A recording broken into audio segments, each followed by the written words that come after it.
Salutare, dragi mașiniștii lui Luci Popa. Știu că mașinistul e marca înregistrată a lui Alin Ionescu, dar mă folosesc și eu de chestia asta, că na, suntem toți mașiniști până la urmă. E o zi neașteptat de călduroasă de ianuarie și suntem aici la prietenii noștri de la DAB Auto, cei care ne-au ajutat pe noi mereu cu mașini atunci când am avut nevoie la test. Ați văzut pe canal o prezentare sumară cu noul Suzuki SX4 S-Cross și acum am aici în spate primul model înmatriculat de test și o să facem un review complet. Mai au și Acros și Ignis și mai avem în spate și Sway, avem Swift aici la DAB Auto pe splaiul Unirii. Ca de obicei mulțumesc domnul Gabi că m-a ajutat cu modele Suzuki și modele DAB Auto. Mulțumim și doamna Andreea de la DAB Auto, mereu amabilă cu noi. Hai să începem să facem review și evident nu uitați că dacă vă place contentul, nu fiți rasiști și faceți butonul de like negru, dați un subscribe și dacă nu vă doare mâna și un share, pentru că numai așa îmi puteți mulțumi pentru astfel de content.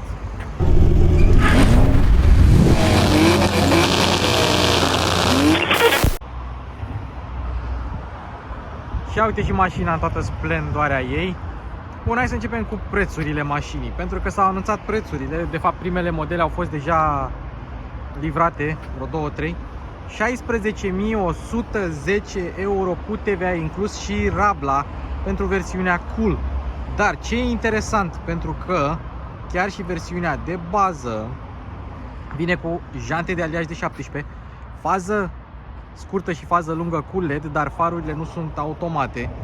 Volan în 3 spițe cu comenzi, dar nu este în piele. Tempomat adaptiv, sistem audio cu 4 boxe, sistem audio multimedia cu Apple CarPlay și Android Auto în standard, priză de 12V în portbagaj și cameră video de marșarier. Acestea sunt dotările care vin în standard pe orice model Suzuki SX4 S-Cross nou model 2022. Ea este o generație nouă, așa o denumește Suzuki, deși are la bază într-adevăr vechea generație și este făcută pe aceeași platformă și cu Vitara sau Vitara Breza, cum se mai numește pe alte piețe în afara Europei. Mașina a fost dezvăluită pe 25 noiembrie, adică fix în ziua în care eu am făcut prezentarea ei tot aici la DAB Auto și am avut primul clip pe YouTube cu mașina asta din lume, a fost premieră mondială. Făcută în continuare tot în Ungaria la prietenii noștri și este exportată și pe alte piețe. Din câte știu, nu se mai fabrică și în alte parte, este exportată. Ce este nou la noul Suzuki SX4 S-Cross? Pe lângă design, pe lângă interior nou, avem sisteme de infotainment cu 7 sau 9 inch noi. O să ai sistem de camere 360 de grade. Mașina asta nu l-are, pentru că este echiparea Passion. Dar echiparea pe care am avut-o la prezentarea, o vedeți pe canal, prezentarea dinainte, avea camere 360 de grade, blind spot monitor mai poate avea și rear cross traffic alert, adică mult mai multă tehnologie dacă vrei acest lucru. Ei bine, dacă vrei o versiune cu 4x4, cea mai ieftină e 19.865 de euro cu TVA inclus și cu rabla. Adică undeva la același preț cu un Duster similar, dar vine ceva mai bine dotat. Și dacă vrei o versiune ca asta, adică Passion 4x4 și cutia automată, e 21.365 de euro, dintre care mai trebuie să mai plătești în plus 430 de euro pentru vopseaua metalizată. Adică prețurile sunt decente. Eu am testat un Polo care era 27.000 de euro. Adică, na. Și versiunea de top e 24.115 euro, la care mai pui vopseaua metalizată. Deci tot o scoți în 25.000 de euro sau chiar mai puțin pentru versiunea de top. 4x4 cu toate sistemele, cu cutie automată și mild hybrid, că toate motorizările sunt mild hybrid. Și chiar dacă am mai făcut la prezentare, hai să vă arăt ce acum. Deci avem noua grilă Suzuki cu banda cromată, grila destul de mare, radarul acolo jos, senzorii de parcare și farurile full LED. Acum avem și faza lungă activă, semnalizările sunt cu bec incandescent și proiectoarele de ceață sunt halogen. Dar am vrut să vă arăt și acest lucru. Am impresia, sper să nu greșesc, am impresia că versiunile superioare, cum ar fi Luxus, au proiectoare de ceață cu LED, dar să nu greșesc. Avem protecții de plastic, jantele pe 17 inch care vin în standard pe orice echipare din aceasta inferioară, nu trebuie să plătești în plus. Și observați că motorul este pornit, este destul de silențios. L-am pornit ca să putem vedea farurile și stopurile. McPherson pe față, bandouri, protecții de plastic, dar înainte să trecem la deschis de uși și alte chestii, vreau să ajungem și în spate la luminițe. Pentru că așa arată stopurile, semnalizările tot cu bec incandescent și jos avem stopul de frână și țeava de eșapament pe dreapta, reflectoarele în stânga în dreapta și putem vedea Suzuki SX4 S-Cross Hybrid, e mild hybrid și all grip, adică avem o versiune all grip cu cutie automată, una sper eu care se va vinde destul de bine, pentru că e destul de atractivă ca și preț. În ceea ce privește designul, vă las pe voi să spuneți ce părere aveți, dar da, chiar spuneți în comentarii. Bun, așa arată și lateralul mașinii, 4,3 m lungime, deci undeva similar cu Dacia Duster.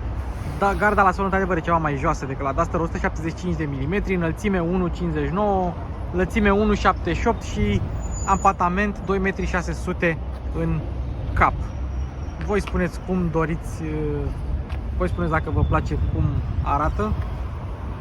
Al treilea geam aici, adică un geam suplimentar, oglinda este pusă pe ușă cu semnalizările integrate. Această versiune nu are oglinzi pliabile electric, sau are? Ba da, are oglinzi pliabile electric, dar le are și încălzite și avem și blind spot monitor pe echiparea asta. Deci la 21.300, 400, 800 cu vopsea metalizată ai și toate aceste sisteme. Evident avem, asta e ca la Kia, dacă nu ai cheia în buzunar, cheia e înăuntru mașinii, vrei să încui mașina, îți bipăie. Keyless, ușile care nu acoperă pragurile, deci există șansa să te poți murdări dacă e mașina murdară când intri în ea. Așa se aude mașina făcută în Ungaria. Mergem și în spate. Și altă chestie. Dacă tu deschizi doar ușa din față, trebuie să o deschizi. Dacă tu descui mașina din față, nu se deschid toate ușile. Probabil e o setare care te ajută să le deschizi pe toate, cum se întâmplă la mai multe mașini. Închizi ușa așa și bușonul rezervorului tot din înăuntru mașinii este. Benzină de 95 și 10% concentrație de etanol. Și uitați, are și sistem din acela să nu bagi motorina, să nu intre pompa de motorină în ea. Pentru că se întâmplă. Apropo, știați ce meserie greșește cel mai mult pompa de benzină sau de motorină la mașină? Ce meserie? Deci bărbații sunt ceva mai atenți, femeile sunt cele care fac aceste greșeli mai mult, dar cea mai deasă meserie care greșește pompa sunt polițiștii. Nu vă așteptați la asta. Polițiștii sunt cei care greșesc cel mai des.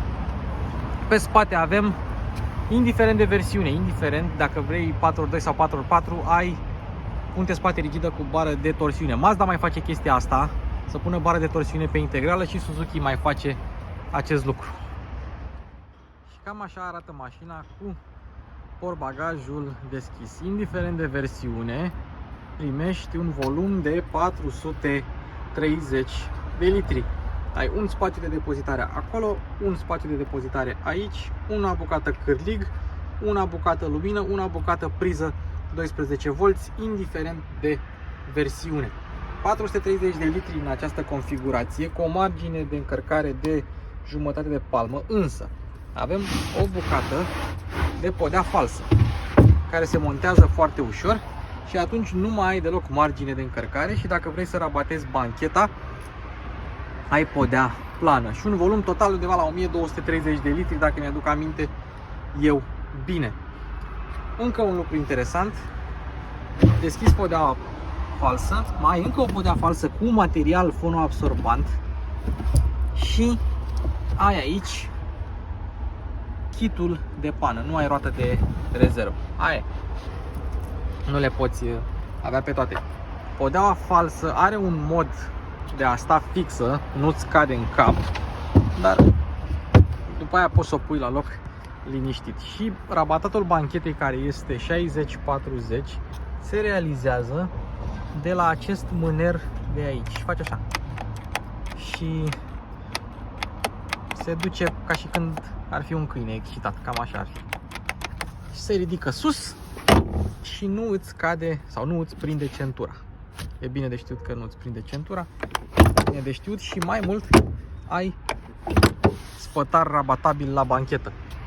Ceea ce în gama asta de preț nu prea găsești, dar uite că găsești la SX4 S-Cross. Bun. Hai să trecem la motor, dar înainte de motor avem capotă cu antifonare, avem un singur băț, nu avem amortizoare la capotă și avem aici unde se află bateriile. Da, bateria de 12V și bateria de 14V, de 48V se află sub scaunul pasagerului. În ceea ce privește motorizarea, ea a rămas aceeași de pe generația trecută pre-facelift, adică avem booster jetul de 1,4 litri mild hybrid sau mai pe românește K14D-ul. K14D-ul care este vechiul K14C, puțin modificat, i-au scăzut puterea, dar au crescut eficiența.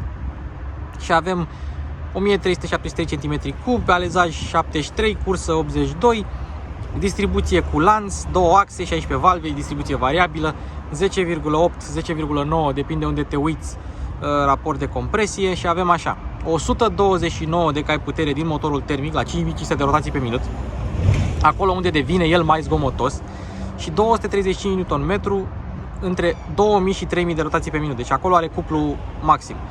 Și mai avem sistemul mild hybrid cu starter generator în locul alternatorului, care depozitează și regenerează curentul într-o baterie de 0,38 de kWh, care ați văzut-o, se află sub scaunul pasagerului.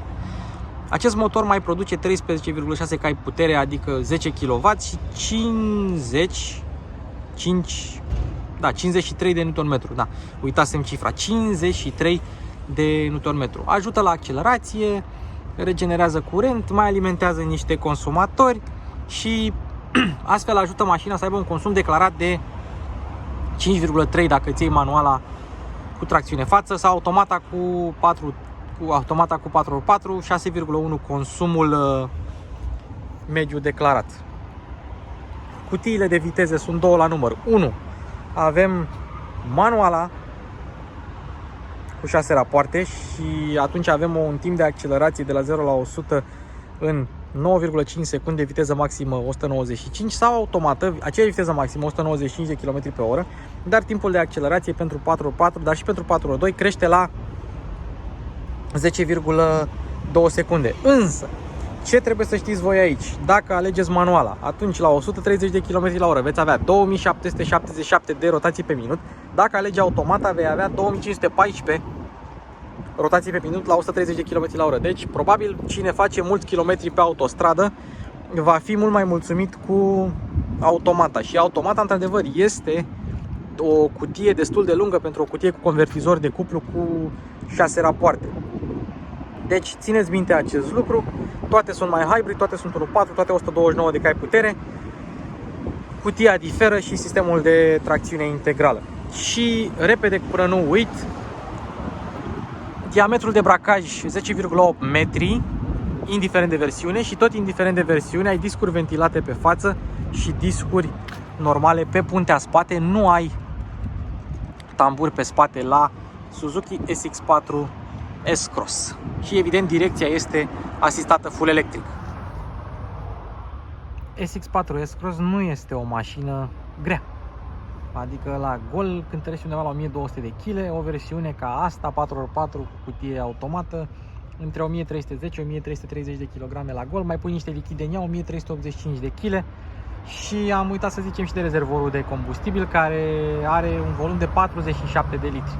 Deci dacă reușești să scoți consum de 8, te duci 500 de km. Dacă te reușești să scoți consum mai mic, atunci autonomia crește. Dacă mergi lejer cu 80 de km la oră viteză medie, atunci poți să te duci chiar și în 1000 de km. 1000 de km autonomie. Cine are buzunarul mai adânc, poate alege și tracțiunea integrală. Suzuki are vreo 3 sisteme de tracțiune integrală All Grip. All Grip Auto, All Grip Select și All Grip Pro. Pe Vitara și pe SX4 S-Cross avem acest sistem All Grip Select cu mai multe moduri de rulare: Auto, Sport, Snow și Lock. Sistemul este unul destul de simpluț, cu un vâscocuplaj, adică un ambreiaj hidraulic poziționat în fața diferențialului spate, care folosește un ulei de o viscozitate mare pentru a transmite cuplu.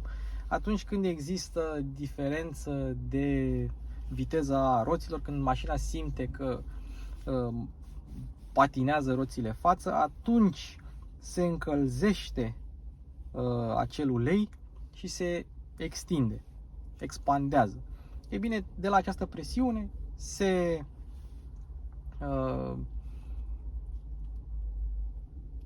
transmite cuplu către un ambreiaj multidisc care transferă cuplu către roțile spate.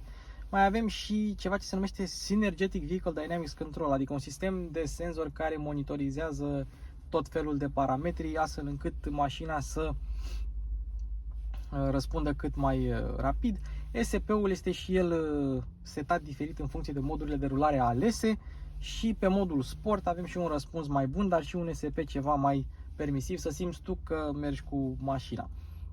Nu costă mult această versiune 4x4, din punctul meu de vedere. Dacă aveți nevoie, luați-o. Dacă nu aveți nevoie, mașina va fi mai ușoară și implicit mai economică. Asta depinde doar de voi. Și aici avem selectorul cu lock. Deci avem și modul lock în care se transmite cuplu 50-50 sau mă rog, cât mai 50-50, așa zice Suzuki, cât mai 50-50. Modul de zăpadă, modul sport și push pentru auto, care este modul by default. Acestea sunt reglajele scaunelor. O să vă zic mai multe la proba de condus despre scaune, dar cam așa arată. Mai aveți și prezentarea mea de pe 25 noiembrie, în care puteți vedea mai bine scaunele. Susținere laterală decentă, reglaje decente, același material destul de arcos, așa e springy, nu știu cum să-i spun, e specific Suzuki, cam ca o saltea, nu știu exact cum să-i spun, adică nu fotoliu, mai mult saltea. E interesant, adică am mers mii de kilometri cu un Swift și a fost ok, nu m-a deranjat. Repede, scurt la obiect, butoanele pentru geamuri și oglinzi, materialele pe uși, aici avem tare, aici avem textil, aici avem material tare, nu avem neluciocănelul, textil aici, tare aici și buzunarele. Aici vedem o sticlă de Coca-Cola. Coca-Cola, vă rog frumos să ne sponsorizați. Așa. Un spațiu de depozitare aici pe care îl pierzi dacă nu știi că este și butonașele pentru diferite comenzi. Foarte frumos. Guri de ventilație, materiale destul de tari aici în partea superioară a bordului. Aici avem materiale moi, aici avem materiale moi, aici avem materiale ceva mai tari și în jos evident materiale ceva mai tari. Țineți minte, versiunea de bază nu vine cu suportul de pahare nici în față, nici în spate. Aici avem un material ceva mai moale și cotiera cu o priză de 12 V, o cotieră care nu este capitonată și hai să vedem și torpedoul, care este destul de încăpător, dar nu este capitonat, este amortizat și nu este iluminat. Volanul, asta este probabil piesa din interior care mie îmi place cel mai mult. Toate comenzile de care ai putea avea nevoie, subțirel, se ține ok în mână, padelele sunt la îndemână. Din punctul meu de vedere este ok. Mai avem aici comenzile pentru climatizare, climatizare automată care vine pe mașină. În standard vine cu aer condiționat manual, priză USB normală și aici un spațiu de depozitare din nou, scaunele încălzite și cutia automată, park, reverse, neutral drive și manual. Manual schimbi doar cu padele, nu ai din cutie și nu ai auto hold la cutie. Și aici avem shift lock release, ca să pui mașina în neutru dacă vreodată trebuie să o pui pe platformă sau dintr-un motiv anume nu pornește motorul. În rest, comenzile se simt bine, adică nu știu dacă se aude, dar nu e un click, e un thump, thump, thump. Asta denotă calitate, sunt bine amortizate butoanele. Aici avem clicuri și butoanele pentru climatizare, să vedem, ASMR. Ok, ACU, off. Sunt destul de ok amortizate butonașele, adică nu dă senzația de ieftin. Și butonul de avarii tot așa cu țâncănit. Hai să trecem și la, apropo, frâna de mână e tradițională, e manuală, nu este electrică. Hai să trecem și la tabloul de bord. Trebuie să pornim. Hai să vă arăt, hai să pornim și motorul, să vedeți cât de silențios este. Deci acum motorul este pornit. Acesta este consumul pe care eu l-am scos după ce veți vedea voi proba de condus, pentru că am făcut-o înainte. Bravo.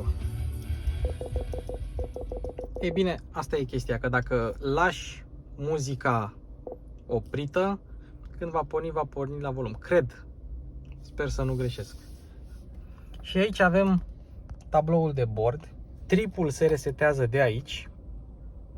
Și computerul de bord de aici. Și avem așa, consum. Tot așa, istoric de consum. Cât timp s-a mers cu mașina? S-a mers vreo 700 km cu ea, 29 de ore. Cât a stat mașina oprită cu start-stop-ul pornit, s-a economisit aproape 1 litru. Ceas. Avem G-meter, torque și power, accelerație și frână. Acum am frâna decuplată, apăs accelerația. Așa, starea de încărcare a bateriei, kilometri la oră, viteza, nimic.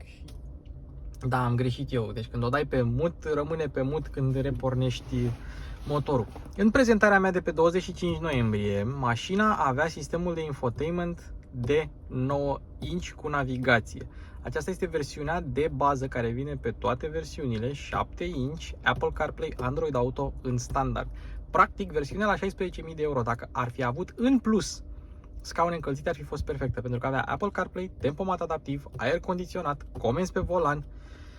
Ar fi fost o echipare super decentă. Ei bine, trebuie să urci o echipare dacă vrei și scaunele încălzite. Și acum hai să vedem. Deci versiunea de 9 inch, prezentarea ei o aveți pe canal în prezentarea mea de pe 25 noiembrie. Aceasta este versiunea cealaltă de bază de 7,3. Viteză medie, flux energetic, răspunde foarte bine, foarte rapid răspunde. Economie de combustibil, raza de acțiune. Oho! Range, raza de acțiune, tare asta. Așa, viteză medie 25, senzorii de presiune, lumina de la pedale, blocare ușă, semnal blocare ușă, modul accent, timpul oprit la relantii, cum vrei să fie, semnalizator, schimbare de bandă. Avem lane keep assist, avem frânare autonomă, avem rear cross traffic alert, pentru că, uite, vă arăt acum. Mașina are cameră, dar nu are indicații dinamice. În schimb, senzorii de parcare pot avea rol de rear cross traffic alert pe versiunile de echipare superioară. Rezoluția este decentă, mai bună decât la vechea generație. Nu pot să spun că este extraordinară, dar este mai mult decât decentă. Aici avem alte vehiculi și display-ul pentru alte alerte. Deci frână de parcare, centuri de siguranță și așa mai departe. Setări, notificări, alerte. Și avem diferite scurtături. Dacă mergem la Home, avem aici audio, avem aici GPS, ceas, dată, oră și așa mai departe. Și ele sunt fixe. Dacă dai în jos aici, mai avem alte meniuri. Îmi place că avem și bip de sistem. Așa. Și alte câteva setări mai rapide, așa. Poți edita aceste widgeturi să-ți apară cum vrei tu. Am zis aici, parcă dată și oră am zis. Aici avem alte setări. Bas mediu înalt. O să facem și test de sunet. O să-l vedeți tot pe canal versus altă mașină, nu știu încă exact care. Avem legătură telefon, setări, din nou. Dispozitive împerecheate, asta nu avem nicio treabă că avem Apple CarPlay. Setări, din nou. Dar răspunde foarte bine sistemul. Și Apple CarPlay, evident. Și este primul sistem cu Apple CarPlay pe care îl văd că are scurtăturile în dreapta. Chiar sunt curios de ce. Pentru că fie sunt în stânga, fie la Renault sunt în jos. Dar uite, acesta este primul sistem de Apple CarPlay pe care eu îl văd cu scurtăturile pe dreapta. Răspunde bine. Nu am practic ce să îi reproșez. Sistemul are 4 boxe și se aude decent. Deci din ce am auzit eu pe această versiune sunt 4 boxe. Pe navigație mi se pare că sunt 6. Se aude decent sistemul cu 4 boxe. Mai mult decât decent. Atâta timp cât ai Apple CarPlay, Android Auto și meniul în limba română, nu cred că te poți plânge. Îmi place că răspunde rapid.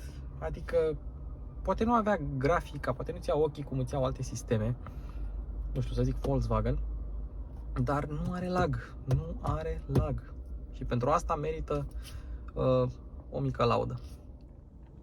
Și mai avem aici în partea de sus suport de ochelari, lumini, parasolare cu lumini și oglinda, butonul de SOS și avem și mâner în dreapta și centuri de siguranță reglabile pe înălțime. Am ajuns și în spate unde mai avem așa o luminiță cu țâmburuș. Plafonul văd că nu prea se mișcă, ceea ce este ok. Ei bine, aici o laudă, geamurile se deschid de tot, poți să stai cu mâna pe geam. Închidem geamurile care nu au impuls, hai să le închidem și pe partea asta ca să nu avem zgomot. Mașina a fost spălată și de aia se văd acele urme de apă. Eu mi-am pus scaunul, după cum vedeți, în dreptul montantului B. Eu nu ajung la pedale, nu ajung nici măcar să ating pedala de frână. Și spațiul este mai mult decât suficient. Mai mult decât suficient, iar la cap mai am cam atât. Deci în spate, să zicem, dacă ai 1,80 și ceva, s-ar putea să atingi cu capul, dar la picioare spațiul este de lăudat. Și acum, ia stai să nu fim în contrajur cu lumina, avem materiale tari, avem materiale moi aici, textile, tari și nu avem sticla de cola, dar uite, doar atâta intră. Coca-Cola, sponsorizați-ne. Avem ISOFIX în spate și dar nu avem USB-uri în spate. Nu mai aduc aminte dacă versiunea pe care am testat-o în 25 noiembrie avea USB-uri în spate. În schimb, avem o bucată de cotieră cu 2 suporturi de pahare și nu avem ski hatch, trebuie să rabatezi bancheta cum v-am arătat eu acolo. Deci 2 ISOFIX-uri pentru scaune de copil. Vitara care e mai mică poate să acomodeze un scaun de copil fără probleme. Am văzut asta la cineva. Deci Suzuki SX4 S-Cross cu atât mai mulți. Bancheta este confortabilă, cu spătar reglabil, după cum v-am arătat mai devreme. Și ia să vedem cum reglăm spătarul. Deci asta este aici în poziția verticală și aici se mai lasă puțin. Foarte ok. Dacă lași pe spate, poți să stai destul de relaxat, destul de confortabil. Bancheta nu este foarte profilată. Este mai mult o banchetă decât, să zicem, niște scaune individuale. Și dacă te pui în mijloc, tot așa avem un oarecare grad de confort și avem aici un tunel median destul de lat. Și într-adevăr, cotiera este ceva mai rigidă decât celelalte scaune. Pasagerul din mijloc nu va sta în confort la fel de bun precum ceilalți pasageri. Și avem și a treia centură de siguranță care se depozitează aici. Dacă trebuie să ai grijă că are locul ei și multă lume nu va mai pune la loc. Multă lume va sta cu centura așa după ce o va folosi. Pentru că e un pic greu să o bagi înapoi, dar și când stă bine. Și de lăudat, am văzut la Volkswagen Taigo, mașina pe care am testat-o acum 2 zile și care are aproape aceleași dimensiuni cu SX4S Cross, la lungime mă refer, nu avea mânere și portbagajul, de adevăr, avea 8 litri în plus, dar aia e altă mâncare de pește. Era mult mai scumpă, asta e 21.000 și Taigo testat era 1 litru, tracțiune față, automat 25.800, asta e 21.300. Adică, na, când vă gândiți la o mașină, luați în considerare și rivalii săi. Dar da, oferta de spațiu este bună și în spate poate fi folosită drept mașină de familie fără nicio jenă, zic eu. Bun. Ia uite-l, noul Suzuki SX4S Cross. Deja s-au livrat primele unități. Noi o avem pe prima de test drive și mergem liniștit acum. Că vreau să vorbesc despre poziția la volan. Deci scaunele au un reglaj suficient de bun, o susținere laterală suficient de bună. Volanele de Suzuki îmi plac că sunt subțirele și au decupaje și au și aici loc pentru padele. Scaunele au tendința aia un pic springy de arc, dar ele nu sunt inconfortabile, din contră. Și per total poziția la volan e bună, destul de înaltă, poți să ți-o reglezi și mai sus dacă vrei, foarte sus dacă ești scund ca mine. Oglinzile de dimensiuni ok, oglinda centrală din nou, vezi tot ce se întâmplă în haion și mai și al treilea geam acolo în spate pentru o vizibilitate destul de sporită. Pe un drum cum este acesta, care nu e chiar cel mai drept, atunci când denivelările sunt lungi, mașina e destul de confortabilă. Atunci când sunt denivelările scurte, mai simți cum suspensia ajunge la capăt.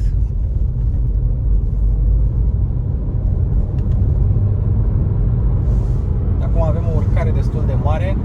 Răspunsul la pedală mereu pun la modelele Suzuki și de când cu mild hybrid-ul ăsta, chiar dacă nu mai are 140 de cai putere, are un cuplu suplimentar de la starter generatorul electric și mereu ai un răspuns bun. De exemplu, stai la semafor, că aici putem, că nu e nimeni. Stai la semafor, n-ai autohold la cutia automată. În momentul în care vrei să pleci de pe loc, a plecat. Nu trebuie să mai aștepți nimic. Și ea se duce. Și dacă tot suntem aici, ia să trecem pe sport. Rămânem în drive. Să facem o plecare tare, fără picior pe frână, fără așa, să vedem cum pleacă, da? 0-110,2 secunde, hai să facem un 0-80, vedem cum e. Start!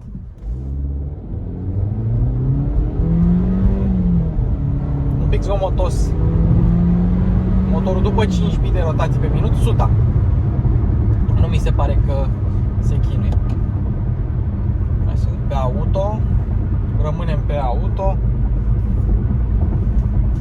Și se aude mai mult zgomot la rulare decât la vânt, dar avem și anvelopele de iarnă pe mașina asta de test. Vedem, testăm un pic și dinamica. Direcția la Suzuki mereu a fost rapidă, chiar dacă nu poți să spui că simți mult în ea. Mașina are un pic de ruliu, dar e normal că e un SUV. Și acum hai să mergem. Și noi am făcut câteva teste. La 80 de km la oră, între a 6-a, că are cutia a 6-a, treapta a 6-a foarte lungă, v-am explicat eu mai devreme cum stă treaba cu treptele de viteză între manuală și automată. Consumă undeva la 4 și ceva dacă mergi la 80 constant. Da? Hai să facem o repriză 80-120 ca și când ai vrea să depășești pe auto, nu pe sport. Kickdown. Ia puțin să... 120.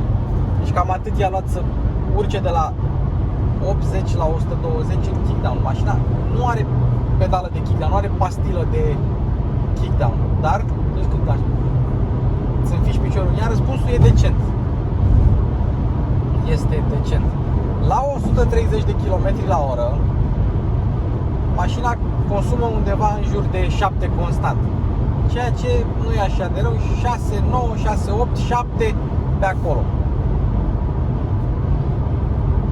Nu e rău, dar bănuiesc eu că consumă mai puțin automata decât manuala, pentru că la manuală ai undeva la 300 de rotații pe minut în plus la aceeași viteză, în dreapta, așa să mă rog, la 130.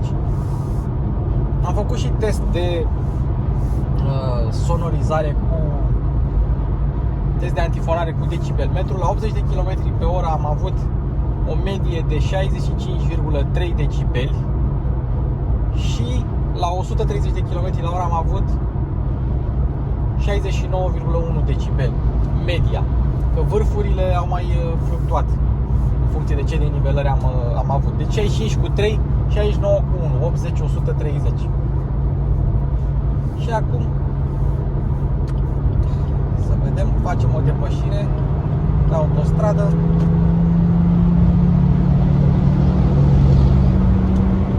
Ea se duce, dacă vrei, 140, n-ai nicio problemă. Stabilă mașina, nu foarte zgomotoasă. Abia după 130 de km la oră încep să simți cu adevărat vântul în mașină, dar per total stabilitatea și prezența mașinii pe șosea e una decentă. Hai să trecem și cutia pe manual să vedem cum răspunde. De aici nu poți să schimbi deloc, trebuie să schimbi din padele. A 5-a, a 4-a, a 3-a, a 4-a, a 5-a, a 6-a. Și noi suntem pe modul manual, dar suntem și cu tempomatul adaptiv. Deci dacă schimbi treapta de viteză când ai tempomatul adaptiv activat, nu se va dezactiva tempomatul adaptiv. Și dacă vrei tu să mergi pe manual din padele, deși multă lume nu va face asta decât cu scopul de a avea o frână de motor, ea schimbă decent pe modul manual. Padelele sunt la îndemână, nu prea ai mari probleme. Și cred că nu merge start-stop-ul pe modul manual. E interesant. Și vizibilitatea e bună în lateral, avem dita mai suprafața vitrată. Linia ușii este destul de jos. Chiar ai vizibilitate în ea, mai multă decât m-aș fi așteptat. E mai greu de ieșit din aceste parcări, da, din aceste intersecții. Ia să vedem. A doua, a treia, schimbă decent, nu schimbă fulgerător, nu e dublu ambreiaj, dar schimbă decent pe manual. Ea se simte moale până când ai de denivelări ceva mai scurte, mai rigide. E ok în rest mașina, decentă pe manual și are treapta a șasea foarte lungă, tocmai ca să nu aibă o durație prea mare. Adică dacă are 2500 de ture la 130, la 5000 ar trebui să aibă 260 viteză maximă, pe care oricum nu o prind. Dar asta trebuie să știți, că au făcut-o ca să nu fie tocmai zgomotoasă, să nu uruie motorul la viteza aia. Un 1.4 aspirat de acum 10 ani la 130 ar fi avut undeva la 4000 de rotații pe minut. Asta are cu 1500 mai puțin. Și manuala are undeva la 2800. Deci asta are 2500, aia are undeva la 2800. dacă mergi eficient cu ea, ia să vedem ce consum am scos noi pe tot acest parcurs. Tot reprize, frână, reprize, frână.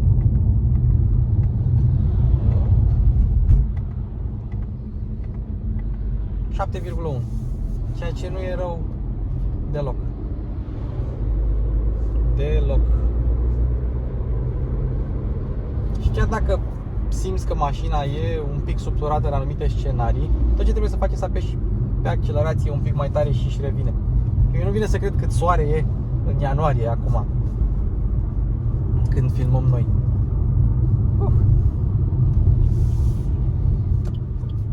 Nu văd nimic în față. Tempomatul adaptiv l-am testat, merge bine, răspunde bine, nu frânează prea brusc, cum se întâmpla cu sistemele de acum câțiva ani. Și uite, pe șină de tren, cum se simte mașina.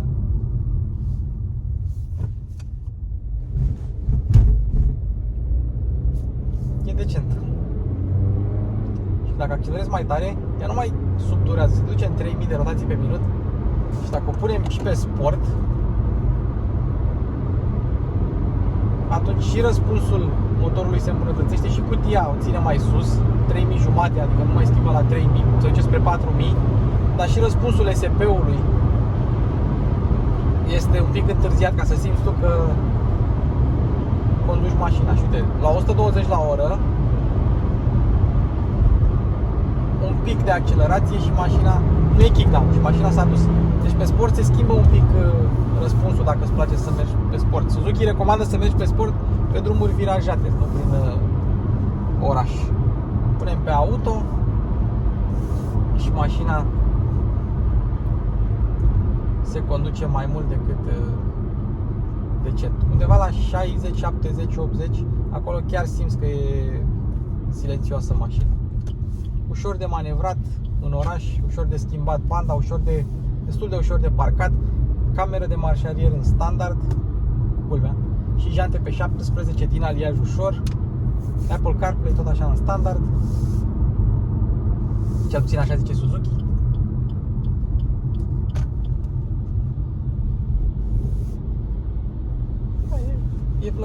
E plăcută și nu are un suport lombar agresiv cum se întâmplă la multe alte mașini. Ba chiar te susține aici sus, unde îmi place mie. Dar bine, asta ține de preferințe, nu ține de... Nu trebuie să vă faceți griji că ar fi submotorizată, că nu e. Adică, uite, 80 kickdown. Și ați văzut cât durează până ajungi la 120 ca să faci o depășire. Nu e deloc lentă. Și la viteze de 50 de km la oră sau mai mici, simți frâna de motor indusă de starter generatorul care regenerează curent. Devine mai agresivă de la 50 de km la oră în jos. Că în rest nu prea o simți, dar ea tot regenerează. Și cam asta a fost și cu proba de condus cu noul SX4 S-Cross. Eu am condus și versiunea trecută, am condus și prima iterație de SX4 S-Cross, adică aceasta este teoretic o nouă generație, doar că este bazată pe vechea. Nu este chiar un facelift. Eu am condus toate versiunile și e mult mai rafinată asta decât cele dinaintea sa. Așa că e un lucru de luat în calcul. Uite, consum la mers decent, adică și cu accelerații blană, cu reprize, cu teste de viteză mare, de viteză mică. De noi avem 90 de km la oră acum și mașina merge cu consum de 5 instant, ba chiar mai mult, 4. E foarte, foarte eficientă sub 100 de km pe oră, dacă mergi liniștit.